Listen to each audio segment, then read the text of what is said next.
everyone, I am Kimberly, the 5-Minute NP. The 5-Minute NP was born out of my belief that small, incremental changes can drastically change the trajectory of your life. Our genes do not have to determine our lifespan.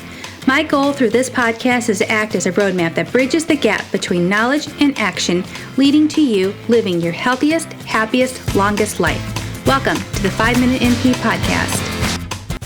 Hello, everyone. Welcome to the 5-Minute NP podcast. In this episode, I was fortunate to interview Brian Ferguson, the founder and CEO of Arena Labs, a company pioneering the field of high-performance medicine, which brings the science of world-class performance, creative mastery, and elite teams into modern medicine. They take collective wisdom and power of people with deep experiences doing hard things under pressure, then focus that in the field of medicine. Essentially, Arena Labs focuses on the human element of being a frontline healthcare provider by equipping them with the tools and technologies to improve their performance, emotional intelligence, sleep, stress, and health, ultimately helping them improve patient safety and outcomes. Prior to founding Arena Labs, Brian spent a career in national security. He worked in the Office of the Secretary of Defense, then later served in the Naval Special Warfare as a SEAL officer. His mom was a longtime nurse, so he became passionate about healthcare and discovered the similarities shared among the high-performance athletes, those who served in the military, and those serving on the front line in healthcare. In this episode, we discuss Arena Labs, its goals, its missions, resources, and how it can be integrated to the individual lives of front care workers or as a team. We discuss physical and emotional effects of stress and burnout, and we discuss the impact on team members when leadership is not managing their own stress, and much more. Thank you for being here. My goal through this podcast is to help you improve your health, life, and longevity. So remember, like, share, and subscribe. Welcome to the 5-Minute NP podcast. Welcome, Brian. How are you? I'm awesome, Kimberly. Thank you. Awesome. Well, I thought we'd take the first few minutes just to learn about you, your background, and what you do, and how you identified a need for Arena Labs. Okay. Well, I think we were fortunate to cross paths in the digital space. You had heard me on a podcast with Woop, where Kristen Holmes interviewed me. She's one of our performance ambassadors in our science advisory board. And so we were talking about the value of really this notion of performance in healthcare. And so when I talk about performance, the entire notion of Arena Labs. And so for those listening, I'm the founder of a company called Arena Labs, and our focus is in high performance medicine. And that in a minute, I'll come back to how I stumbled upon this entire field that we're creating. But in a very simple way, I describe it, for your listeners who are nurse practitioners or maybe physicians or nurses. What's astounding to me is that when you look at verticals in society where we ask a lot of people in the sense that we put an enormous amount of pressure on them, in some cases that pressure is chosen, in other cases it is not. But either way, there are other verticals. You think of the world of, I came out of the military. So the military is special operations, people who fly planes for a living, people who deploy into combat zones, or just have really hard jobs. There's an enormous amount of stress, acute stress, meaning, maybe you're in an accident or your jet fails while you're flying. And then there's chronic stress of deployment and just managing family. Similarly, when we think about the world of elite sport, professional athletes, Olympic athletes, again, a lot of stress, preparing for an event, performing when it counts on the court or on the field. And then the world of the creative arts, people who are in the ballet or people who are Cirque du Soleil acrobats and have to get on stage each night. In some cases, like Cirque du Soleil, very high stakes performances. In all of that, Kimberly, those people are given a set of tools and resources that help them manage fear and anxiety and stress so that when they have to perform, not only in the acute situation, but day in and day out, like you over the course of a 20-year career, they feel like they have a little more agency in the face of that stress. They feel like they have the tools and the resources that allow them to be a little bit better version of themselves and manage that stress day to day, not only at work, but more importantly at home. And so that entire field we call high performance medicine. And we can kind of go a number of directions of how I got there, sort of what inspired me. But in essence, at Arena Labs, our belief is that the future of world-class teams in healthcare, I don't care if you work in the ER, the ICU, on a floor somewhere, that when we think about the future of healthcare, we tend to obsess as a society about the regulatory environment, how we're going to pass health insurance laws. We obsess about policy, new policies for managing hospitals, or often new technology. At Arena Labs, we believe it's none of that. It's actually taking care of the frontline clinician and providing them with the tools they need to be extraordinary individual performers as nurses or physicians, so that ultimately they become better teammates. And then we build world-class teams that ultimately deliver world-class patient quality and care. Wow, that's great. So what exactly do you do? So we get, at Arena, we started the first 4 years of our company. We were a services business. So we would come like to you at St. Luke's, or, we actually started at the Cleveland Clinic Heart and Vascular Institute in Cleveland, Ohio. And we would deploy a team into a hospital, and we would embed alongside those hospital teams, whether that was in the operating room, the ICU, the ER, and trauma. And we would have anywhere from 4 to 6 people from Arena Labs, all of whom have backgrounds in high pressure environments. So we might have someone on our team who'd been a Navy SEAL, someone who had been maybe a performance coach and psychologist in elite sport, maybe an Olympic athlete, and then a Cirque du Soleil acrobat. It sounds crazy, or it sounds far out, but amazingly, 2 things are really important. One is those people all understand what stress and pressure feel like. They don't understand modern medicine, but they have enough pattern recognition to see what's working here, what isn't working in this team. And then secondarily, what we often talk about is that many of your listeners have forgotten what we call the sacred world of medicine. Everybody goes into medicine because they want to help people, they want to save lives and impact the world. The modern operational tempo of medicine can make us forget about that and kind of beat us down a little bit. But when you bring in these elite performers, they're just inspired to see, how does a nurse or a physician or surgeon or perfusionist do their job? How do they do it in this really complex, fascinating world of modern healthcare? And so that exchange would lead to this energy where you'd have an Olympic athlete saying, hey, I'm not quite sure what was going on there, but that just didn't feel right. I could tell that something went wrong and no one on the team was communicating. What's the mechanism you use in a crisis to manage information? Or a Navy SEAL saying, hey, the energy in this room felt like it wasn't managed. That leader was really backing off, or that leader was toxic. And I can tell you right now that never allows a team to perform at their best. And so what we used to do is we would embed in that services, we'd get it in a services model. We'd get to know that team, where they could really use opportunity to learn and improve around what we call human factors. And again, stress management techniques, team management. And then we would help hospitals build these medical performance programs, which were focusing not on the patient, not on technology, not on economic efficiency of throughput around things like first case on time starts or turnover time, but on you, the clinician. Let's give you a set of tools that are going to help you improve, and let's do the same for your team. And if we do that right, I guarantee we're going to see improvement across the hospital in everything that matters. Mm-hmm. What happened is we just couldn't get in front of enough people. The nature of medicine, we might come into an institution and be there for 6 months and only see a few people once or twice because of the nature of shifts and the dynamism of the demands in and out of the operating room and in the ER. And so we eventually moved the business completely virtual in the sense that we give you access to our content platform. And that content is world-class. It's like Netflix style content where you're listening to an Olympic athlete or a Navy SEAL or a ballerina talk about performance and the tools they use.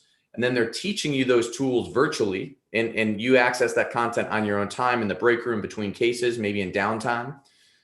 And while you're on our platform learning, you have a wearable sensor that is teaching you about sleep, about stress and recovery. And then we give you a coach, and that coach is helping you take your own data and the concepts of what you've learned and teach you how to improve in an incremental way to manage your stress, to sleep a little bit better, to recover better on the weekends. So we start to treat frontline clinicians just like we would teach or treat an elite athlete, a Cirque du Soleil acrobat, or a Navy SEAL. Wow. That's really cool that it's virtual. I can see how that can be beneficial. And this sensor, is it like looking at like heart rate variability, or like what are you reading? How can you tell? Yeah, so we currently have a partnership, again, the way that you and I cross paths and on the Woop podcast, we have a partnership with Woop. Woop is one of many sensors that your listeners are probably familiar with or may have heard of. So Whoop tends to be, I'll come back in a minute to why we really appreciate our collaboration with Whoop, but some might be familiar with the Aura Ring or the Apple Watch. Oh, yeah. And what's important, Kimberly, is these sensors. So 10 years ago, these sensors were only available to elite athletes or people in the military. When I was going through military training, I used these sensors. But what's happened is they've gotten incredibly advanced and sophisticated, almost clinical grade, and they're incredibly cheap. And so that democratization of technology allows someone who, for a couple $100 a year can suddenly get access to amazing data about their own sleeping patterns and their own stress. And so the idea is if we can integrate that data stream into this learning experience, it's what we found is for people in medicine, it's incredibly profound, because what you need is going to be very different than what one of your teammates needs. And so if I come in and try to teach everybody about something like sleep or stress, and I don't have the nuance of helping you understand what you personally need, I'm missing the opportunity to elevate you individually. And so the reason that we really like Whoop, and I'll get to a minute about what are we actually tracking, but Whoop, many of these sensors are worn on the wrist or on a ring finger. And that's problematic because when you're scrubbed into a medical environment, or often when you're in the ICU or the ER, you take those things off. Whoop makes a bicep band that allows the sensor to be worn on the bicep. And what we want to be able to get 24/7 coverage of you. And here's what's really important for your listeners. I guarantee people are already probably going, hey, I don't want my hospital to be tracking me. And so we take a lot of pride in being a trusted teammate.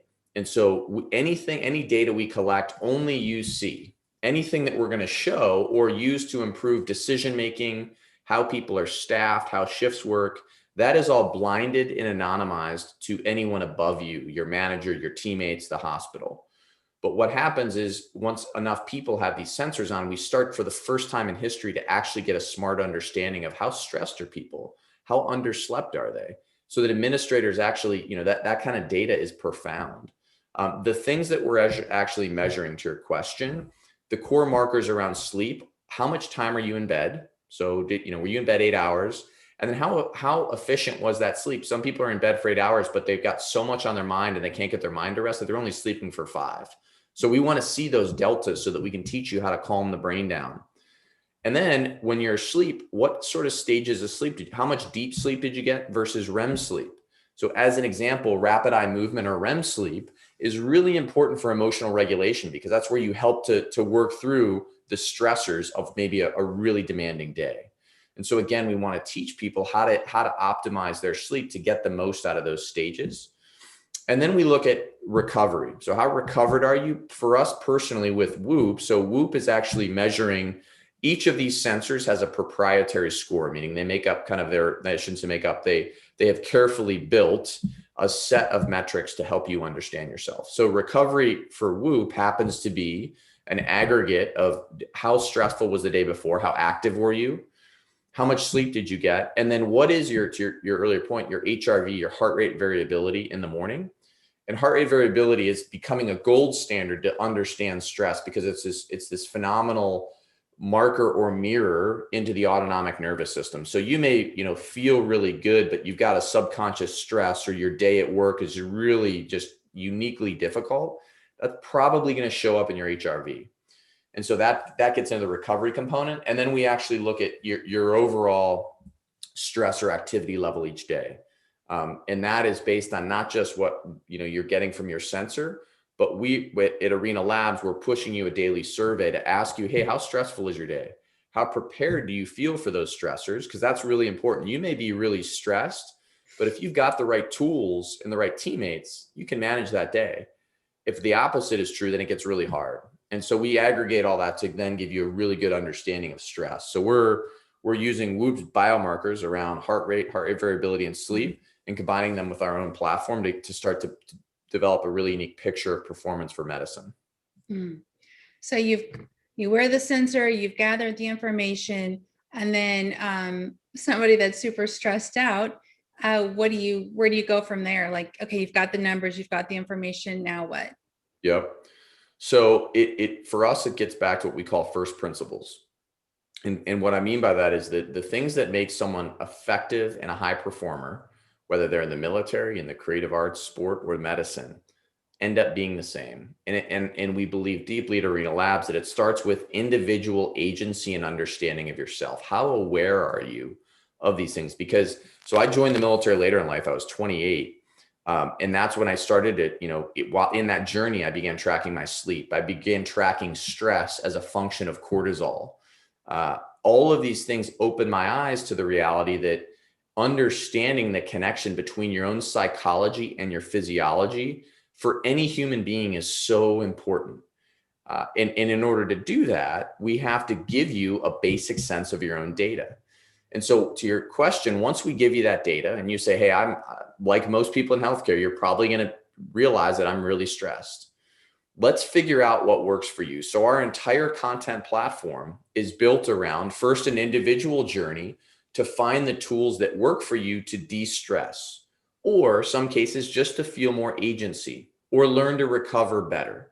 Mm-hmm. And then we move into the team and ultimately the leadership side. But to your question, when we're working with someone individually, what we want them to do when they're on our content platform, they have a chance to hear from people from such a wide range and a multidisciplinary perspective that they're going to have access to these tools around things like breath work. How do I use the breath to calm? How do I use a tool like visualization to visualize myself in a difficult case or a difficult day actually flourishing?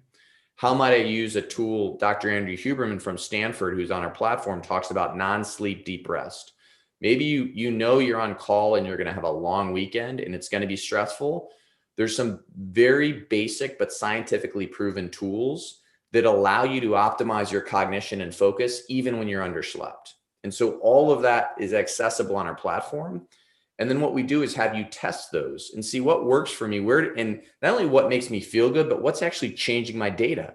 Is a short 10-minute meditation before bed allowing me to get more REM sleep? Maybe just better hydration throughout the day. I mean, some of these things seem a little silly, but they're profound basic building blocks. Mm-hmm. And then we've got a coach that ultimately works with you and your cohort, that you're hearing from your teammates what's working for them, how they're applying these tools.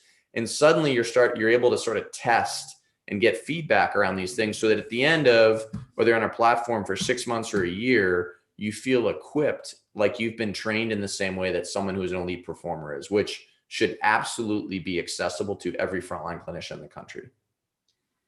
Yeah, and I think just honestly bringing the attention to the effects of stress and even like health, lifespan for healthcare workers, and the stress is. I always say it kills you slowly. It just gets at you, and I think just bringing that attention, working towards, help managing that stress is so important. And it's like everybody has stress, but learning the tools to manage it is so important. I can totally see where this is relevant. And there's so many things when you're looking at healthcare. I mean, it has to be challenging to, attack a healthcare system. I mean, it's complex. I mean, we're always changing. The environment's always changing. Patients, the way we care for them are changing. Guidelines are changing. So there's always that element of stress involved. And as far as lately, I mean, the acuity of patients, the patient load, and then, not having enough people. I mean, all that goes into play when it comes to stress. Yeah. There's a phenomenal book by a guy named Dr. Robert Sapolsky. And he is a biologist by training. He won the MacArthur Genius Award for a lot of his work around stress. There's another very well-known academic, Besser van der Kolk, who wrote a book called The Body Keeps the Score. But the essence of a lot of that work around chronic stress gets to exactly what you're talking about. And it's why it's so important to understand, Kimberly, for leaders. And this is where I get really passionate. And Sapolsky's work, just briefly summarized, he wrote a book called Why Zebras Don't Get Ulcers. And the premise of that book is that when you look at the physiological mechanisms that allow a zebra, so imagine a zebra on a savanna in Africa being chased by a lion. And let's say that zebra actually outruns a lion and survives. There's a whole bunch of things happen physiologically that allow, in that moment of acute stress, that zebra to survive. There's, obviously a whole bunch of things happening in their body that is allowing speed, the muscles to work, dumping body fluids to move faster. But in that moment of acute stress, and that's the extreme, the fight or flight, but that zebra then has this moment where it recovers and returns to homeostasis or equilibrium. Again, there's a physiological mechanism that allows that the hormones in that zebra's body to come back to homeostasis and return to normal living. What Sapolsky, he uses that analogy and then he adopts it to human biology. And he talks about the fact that in modern society, what is really problematic is that as human beings, we are regularly in a state of stress because it's no longer just about survival on a savanna. It's, our relationships, our job, technology, social media, and the implications of being in a constant state of stress over time, as you're saying, are often pointing towards what is morbidity and people getting sick with cancer, et cetera. Mm-hmm. It's profound and there's a lot of work around it, but at a very simple level, if we don't even go to that dramatic sort of extrapolation, what the same language exists in the military around, there it's called PTSD, but really however we're labeling it burnout PTSD, the implications of that suggest that we're putting human systems in very high operational tempos. We're putting an inordinate amount of stress around them, and we're not giving them the right time or the right tools to recover. And so when I was in the special operations community, I was privileged to be there during a renaissance where we saw the implications of that and completely reimagined everything from our training to how we trained people individually to give them these tools so that they could upstream feel more agency or more, not necessarily control, but ability to manage that stress. And so in healthcare, what I find fascinating is, as you're saying, there's this chronic stress that people just accept day to day as part of the job. Mm-hmm. And on one hand, leaders in healthcare will say burnout is one of my biggest issues. Right now, it's on the front page of the Wall Street Journal, the New York Times. People are talking about burnout. And yet, Kimberly, the only way burnout is measured are annual self-reported surveys. It is so ludicrous to me. Because there are so many mechanisms we can track, not burnout, but the upstream, the early indicators to say, hey, this particular nurse is just really underslept for a month now. Or this physician is reporting an extraordinary amount of stress day in and day out, which is a little bit out of character. Why aren't we using those mechanisms to take care of our frontline providers? It is just, to me, it's really beyond me. And so at Arena, we're very, very mission driven and passionate about that idea that you should not feel chronic stress and just accept that as a way of life. There are ways to manage it and ways to not only feel better, but to perform in a way that you really aspire to. Yeah, I can definitely see the benefits of working individually, but honestly, when you mention leadership, I mean, it's huge. You've got different aspects of leadership. You've got us, the providers kind of running the show in the actual arena or whatever, but then you've got the other ones that are just kind of focused on numbers, and they don't really know what it's like to actually be in that, maybe arena, I guess, mm-hmm. kind of like they don't understand. So then it's kind of like you're fighting, like what we're seeing lately is, just a lot of patients, high acuity patients, but yet they're still, not giving us maybe the extra provider that would make our life less stressful. So I don't know how how that changes unless the leadership kind of realizes like, hey, yeah, these people are stressed out. I mean, you see turnover go up, more call-ins. I mean, people are getting hurt and not like that. I mean, you're just so much less productive when you are under stress, burnt out, underslept, all of that. Yeah. It's a really important point you're bringing up, Kimberly. It's one of the reasons our platform, as I said earlier, is organized in 3 verticals. One is individual clinician. The next is the team and being a teammate. But the third is leaders. Now, here's what's interesting. If we zoom out just for a minute, again, where we're really passionate at Arena Labs is to say, we all think that our problems are unique. And in healthcare, there are certainly nuances and things that are unique to healthcare. But generally, when you look at what I call legacy organizations. So think about organizations that these systems that were built and designed in the 19th century, the late 1800s and the 1900s, that are really struggling in the 21st century. And so it's education. Think about teachers and what's being asked of teachers. You think about the military and how the military is adapting to this new world, and then healthcare. And what's interesting is there is all of those organizations were set up as hierarchies. So you have a headquarters element, which in a hospital is your administrators, your leaders, to your point that oftentimes people think about the economics. In the military, that's your generals and admirals. And in education, that's your superintendents. In all of those cases, at one time, that model worked, but the world has changed dramatically. And so what we see now is a friction between the leaders and the frontline nurse or the frontline teacher or the frontline soldier.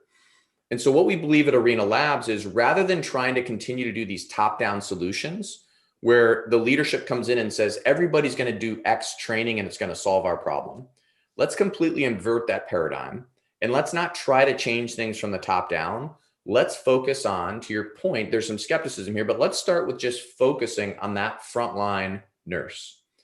And let's design a solution that is so good that he or she is going to demand more of this because they actually feel for the first time in their life, someone's making an investment in them individually that's helping them navigate those stressors, because we cannot change the stressors.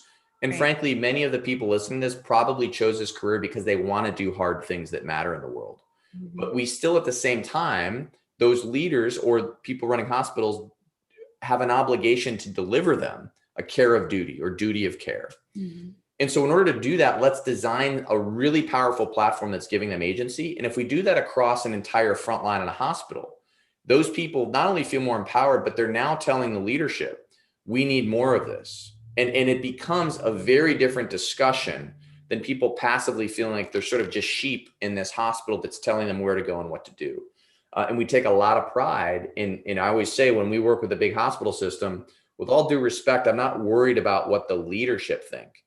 I want to know, are we connecting to the frontline nurse or physician and changing the way they think and feel? And if we can do that, we start to change culture dramatically. That's really profound.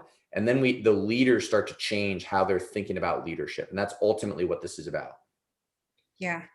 Yeah. It makes a huge impact. And also, I was thinking about it earlier, just having the tools or the training to even go through debriefings better. I mean, in the ER, it's like, you try to do these debriefing, but then you're really so busy that you really don't even ever have time to debrief, Yep. It's just kind of ongoing. So I feel like it would be beneficial to be more involved as a team because there's so much team dynamics, and you'll notice a difference when the leader or the provider is in control of themselves and their emotions, and things can get high, but it's just more controlled, more calm, more direct. Communication is clear.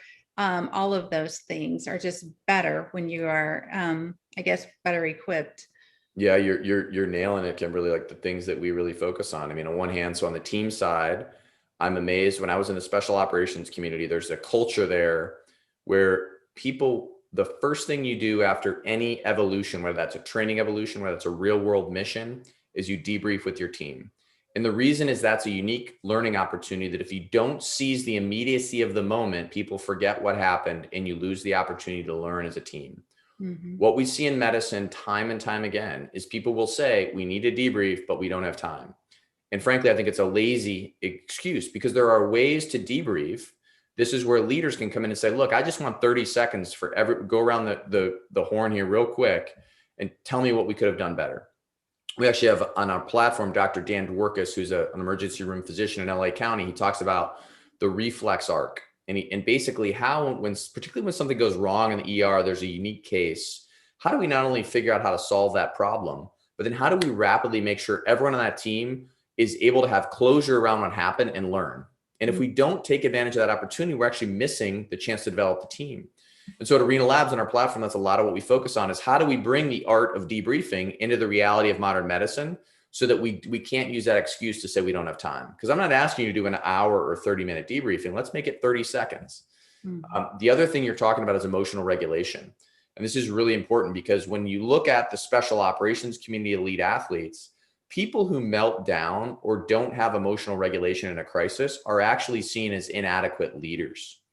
And it's amazing to me that that hasn't been normalized in healthcare because we've got, on our website, we've got a couple of videos, one we call Operating Room A versus B, a tale of two operating rooms. And we literally watched a surgeon melt down and scream at a scrub tech so much that the scrub tech lost dexterity because she was overcome by stress and couldn't focus.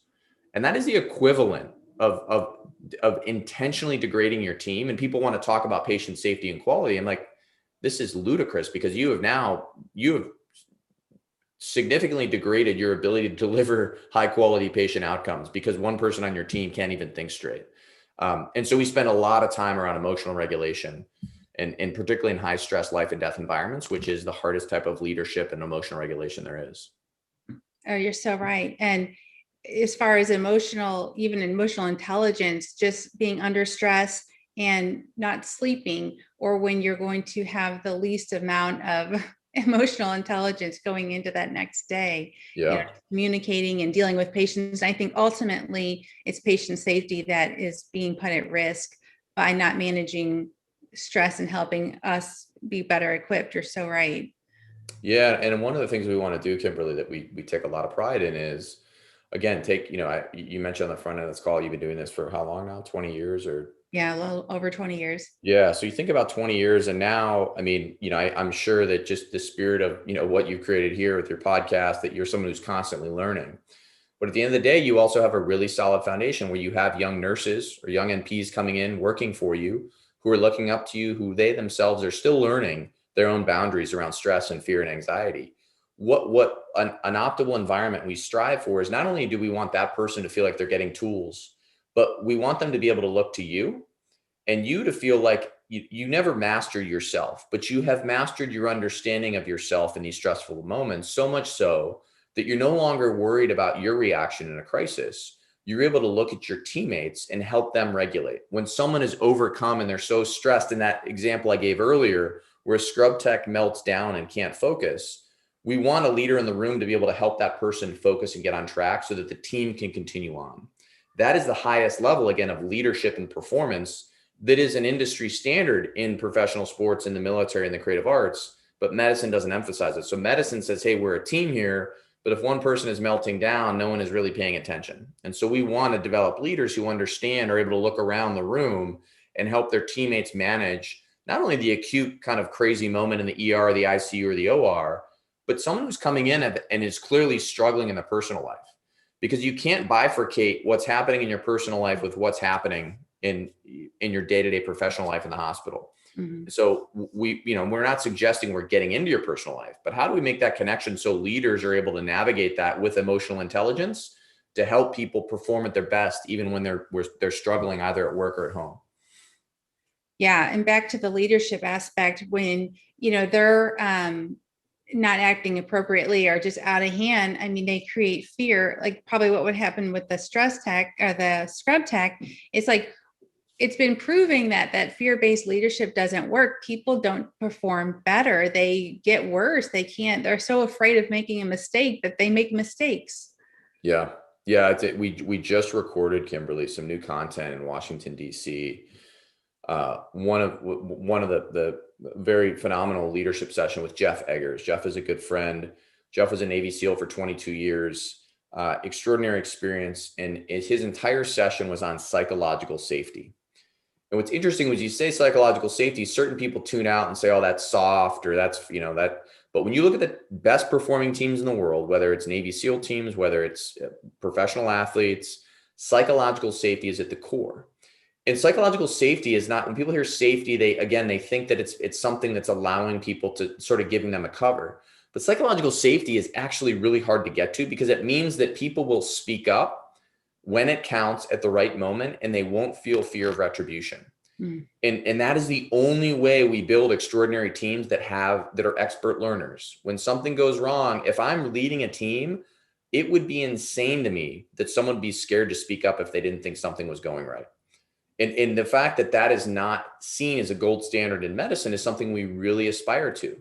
And now there's a balance, of course, when you're on a team and someone doesn't know what they're doing and they're speaking up at the wrong time, like that can be problematic too. But at the end of the day, this is why debriefing is so important, or some sort of mechanism to condition people to be comfortable speaking up and asking questions. Because if you never do that, then when it really counts and someone is scared of retribution or being yelled at, you're actually degrading your ability to get to the highest level of performance and then, the highest level of patient quality and care.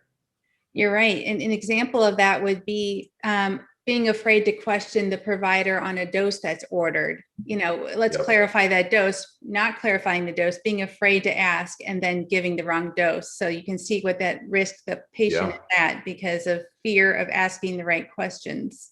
Yep.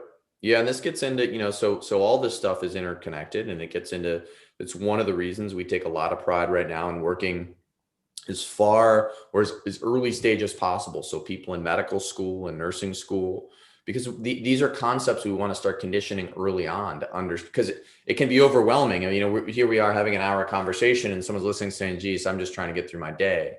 But if we incrementally teach people about the concepts again of individual agency, what is it that makes you really high performing and confident? And then how do you bring that into an environment as a teammate where that team is creating psychological safety so that people can push each other to be a little bit better and to question each other when something isn't going well and learn when there's a mistake. Mm-hmm. All of that stuff it's part of it's a backdrop of leadership, part of it's a backdrop of culture.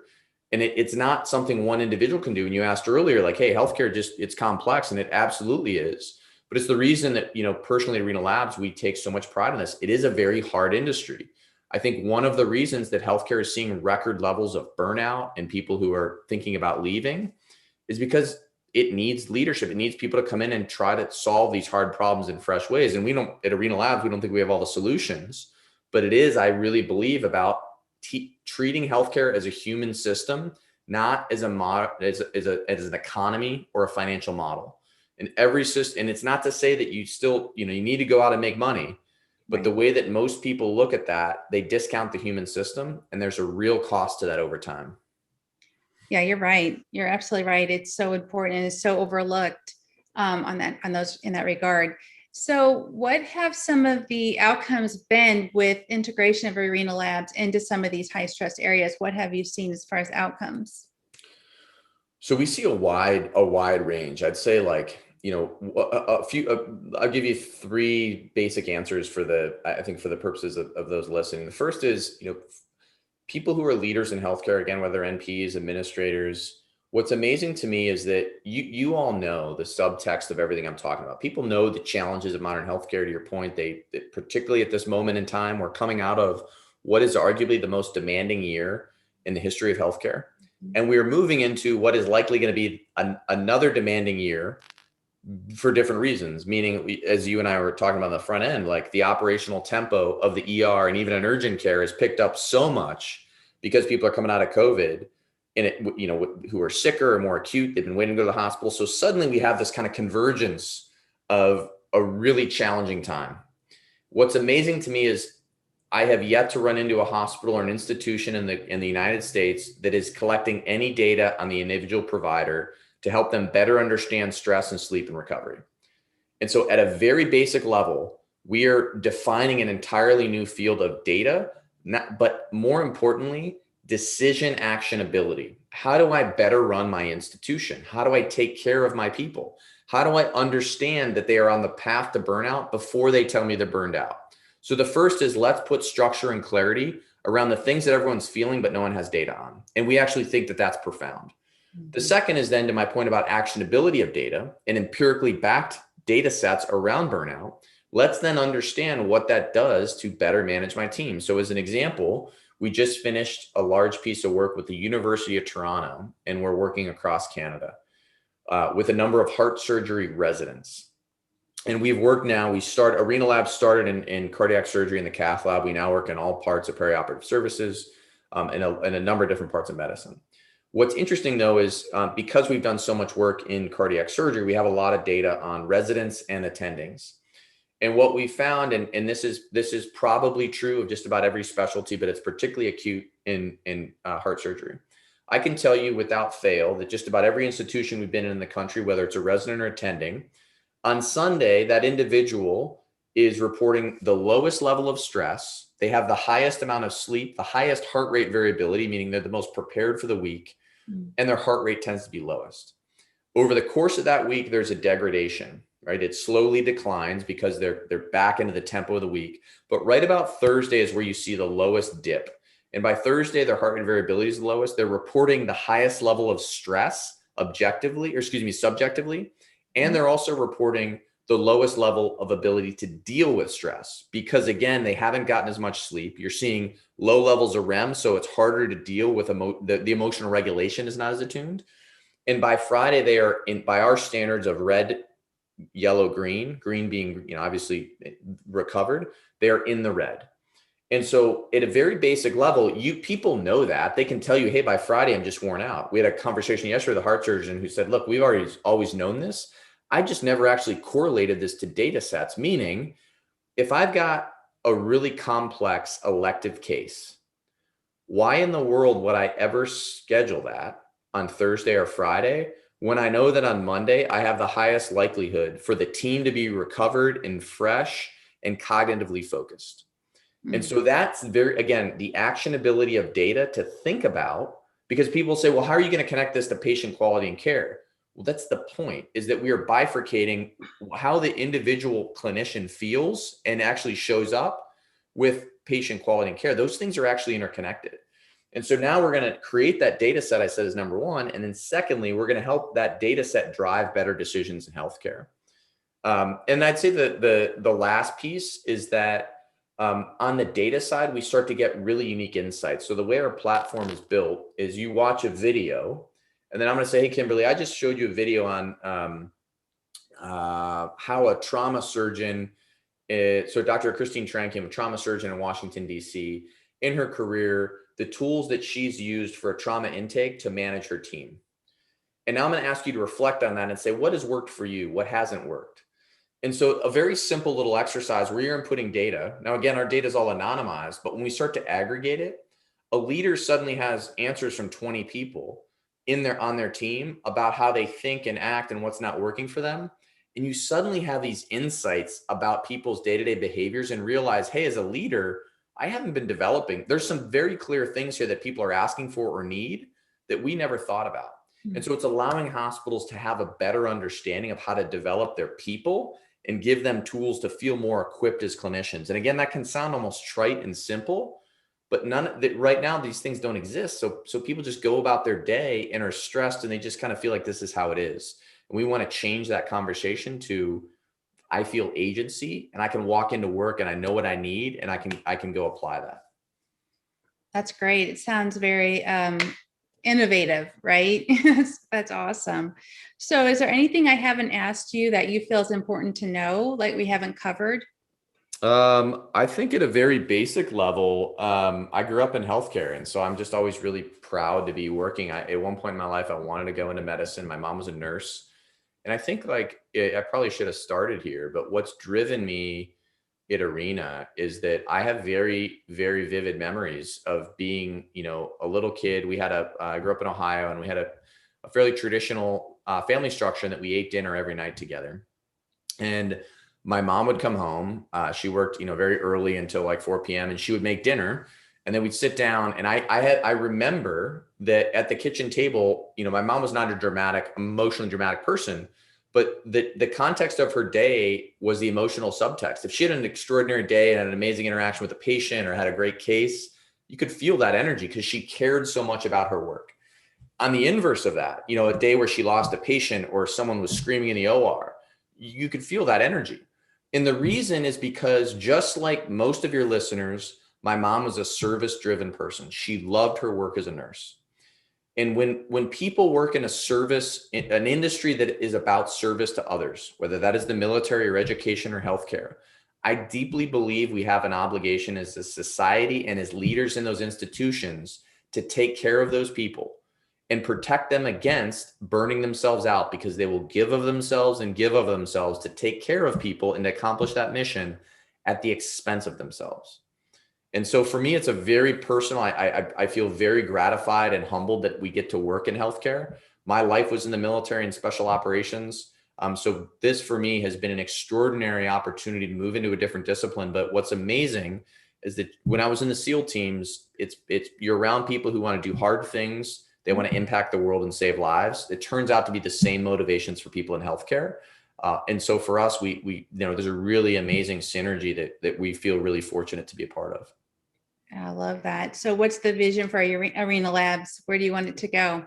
I hope that anyone listening here who's interested and says, hey, this makes sense. Like this is, we hear this a lot. I say it humbly, but we're not inventing anything here. What we're doing is bringing thinking that's been proven in other disciplines into medicine.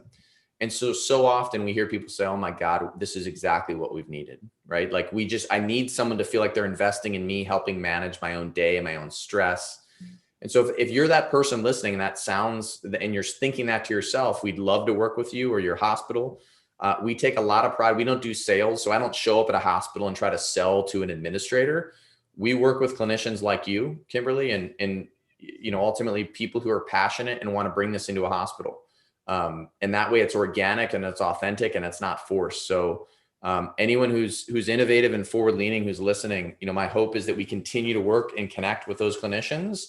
And I say this very humbly, but as I said on the front end, I deeply believe if we can get scale around this way of thinking and prove the value and get hospitals to start thinking about investing in every clinician as a high performer, we can fundamentally alter the landscape of healthcare and improve patient quality and outcomes, and ultimately then improve the financial bottom line of hospitals. But it starts with human system. It doesn't start with economics and finance.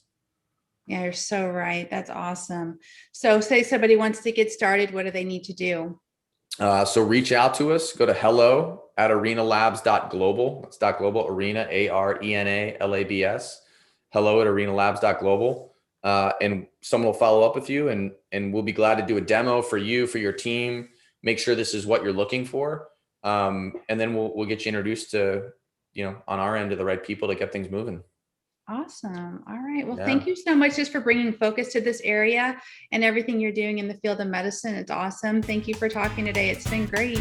Yeah, really grateful for you, Kimberly. Thanks for having me on. Thank you so much.